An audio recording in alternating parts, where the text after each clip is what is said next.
When I found the writer and social commentator James Howard Kunstler, we discussed various topics such as why peak oil isn't headlining newspapers and media, how our oil and gas prices are set, and what happened to America's railroad. The New York Times has done a terrible job of covering the energy story, and the price of crude started to touch $139 a barrel.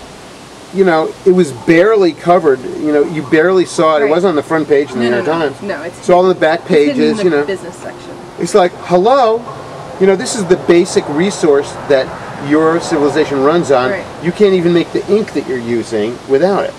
Why is this not the first thing that we're talking about? Well, because we're seeing another example of the diminishing returns of technology.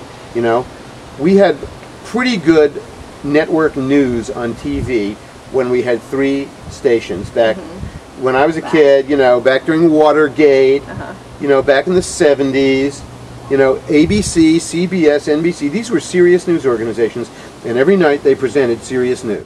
I was invited to visit the Google headquarters and give a talk about the long emergency 3 years ago. And I won't go through the whole talk, but, I mean, through the whole story, but basically what happened was, you know, after my talk, all the Googleites got up and said, yo, dude, we've got technology. And it was so interesting because what it represented was, what they revealed was that they really didn't know the difference between technology and energy. They think they're the same. Right. They think that if you run out of one, you could just plug in the other, you know? Right. And that's at the highest level of American technological enterprise. The old majors, as the companies are called, are responsible for less than 10% of the world production, okay? You know, the oil in this world is coming from the nationalized oil companies, from Petrobras and Aramco and Pemex and, you know, all the state-owned oil companies.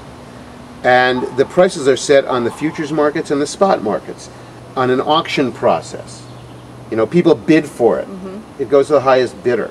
It's not set by what ExxonMobil wants to charge for it. That's nonsense.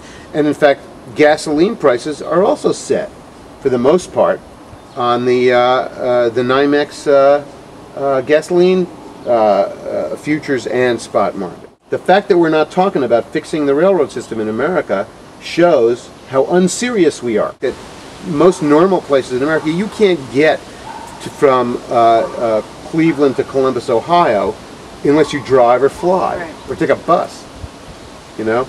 And the idea that you can't take a train from the biggest city in Ohio to the capital of Ohio is nuts, you know? But that's the way it is all over the country. And, you know, why that isn't part of the conversation is beyond me.